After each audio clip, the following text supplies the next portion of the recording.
Was this the result just of greed amongst human hearts, or were the policies, non-conservative, non-free market policies, that exacerbated or maybe even more contributed to the economic crisis? I think you've raised a key issue, because the economics is one thing and who's to blame is one thing, but it's the narrative that's important.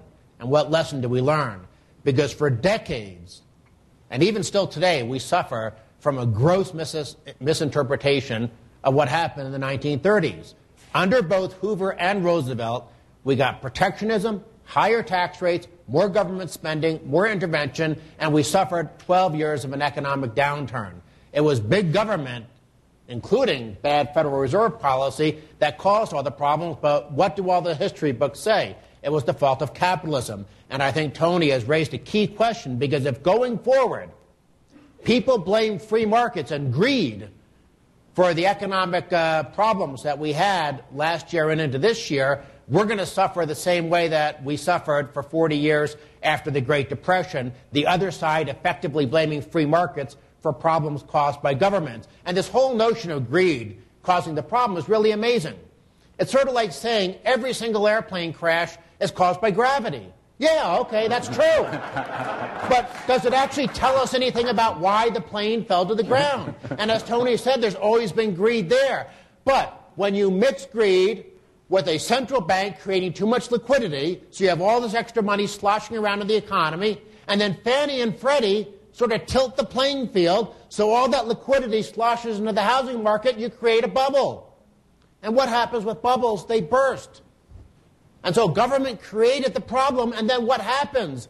As is always the case, government compounds one mistake with others, and they bail out the companies that tried to ride the bubble too far and too long. And as a result, we've now created a huge moral hazard in our financial system with companies that are too big to fail. And what happens when you get to bet with other people's money?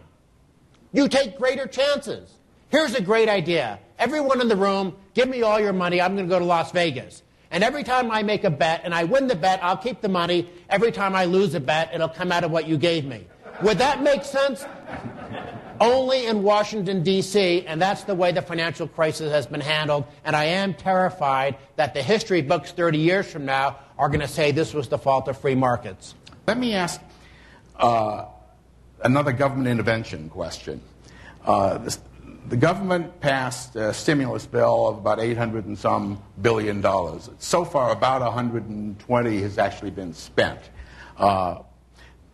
Is there merit, from a conservative economic point of view, to leading an effort to repeal the remainder of the stimulus?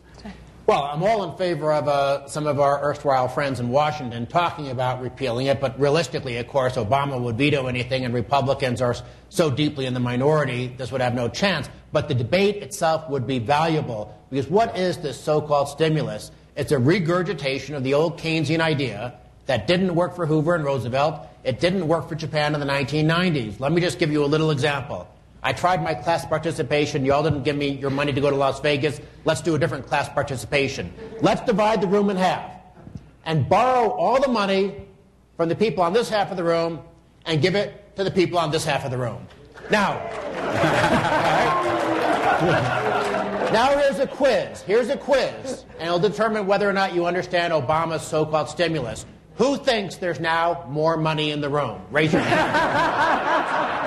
Okay, well, I see John Fund was the only one to raise his hand, but he flunked math way back in high school. The whole notion of Keynesian economics is simply borrowing money out of your right pocket, putting it in your left pocket. It has never worked anywhere in the world it's been tried. The so-called stimulus was nothing but a payoff to the interest groups that got Obama elected. But Dan...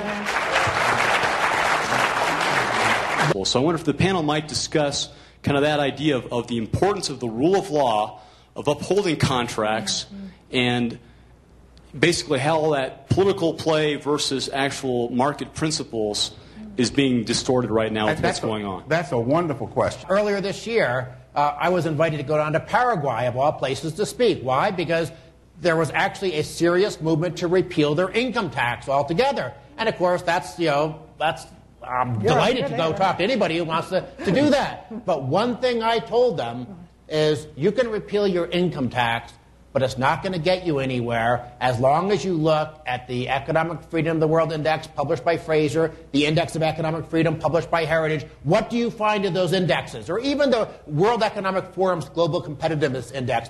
They all show that rule of law and property rights are about 40% of what determines a nation's prosperity. It's like the foundation. You can build a beautiful house of a no-income tax, but if your foundation is quicksand, it's not going to help you. And unfortunately, what worries me about what's happening in Washington is that it's like reading Atlas Shrugged all over again, where the people with political pull, with the right lawyers and lobbyists, are the ones who get the deals, and then you pull the rug out from under the bondholders, and what are you doing? You are creating a banana republic. That's the difference between the United States and Paraguay, at least traditionally, is that we had rules you could follow, and no matter how mighty you were still bound by the law. But now we've turned that upside down, and the law is an instrument of partisan politics, and that worries me even more than higher taxes. One more very quick question. Oh, very quick answer, more to the point. Dan, they regularly throw you into the pit with some very hard liberals on CNBC, and you very brilliantly stand up for the ideals of our institute, and I thank you for that. I do have a question. Larry Kudlow says that Europe is reforming their taxes. Some European countries are going with flat tax or reducing their business tax. We're going in the other direction, according to what you said and according to what we all know. Is it true in the first place that they are reforming their tax? And isn't that going to make us even less competitive if that imbalance goes that way? Yeah, I was just actually talking to Mr. Jude about this before the panel. We live in a competitive global economy, whether we like it or not. And when you look at corporate tax rates around the world, you look at every single socialist European welfare state, what do you find? They all, even France, they all have lower corporate tax rates than America. Not only that, but Obama's international tax proposal is to expand the double taxation of American multinationals that are trying to earn market share abroad. Now, I guarantee you one thing. Maybe rich people are bad and evil, like the left says, but rich people aren't stupid. And maybe big companies are evil, like the left says. I don't agree, but maybe they are. But you know what? They're not stupid. If America becomes inhospitable because of high taxes and a bloated burden of government, companies are going to look around the world, investors and entrepreneurs are going to look around the world. This is what this whole issue of tax competition is all about, and they're going to figure that it's better to create jobs in places like Switzerland and Hong Kong and even France over the United States. You look at all these flat tax countries that are springing up in Eastern Europe. You look at this tax competition fueling lower corporate tax rates around the world. Sweden, I was just in Sweden a couple of weeks ago. What has Sweden done? It has eliminated its death tax. We can't do that in America. We're supposed to be the cradle of free market capitalism.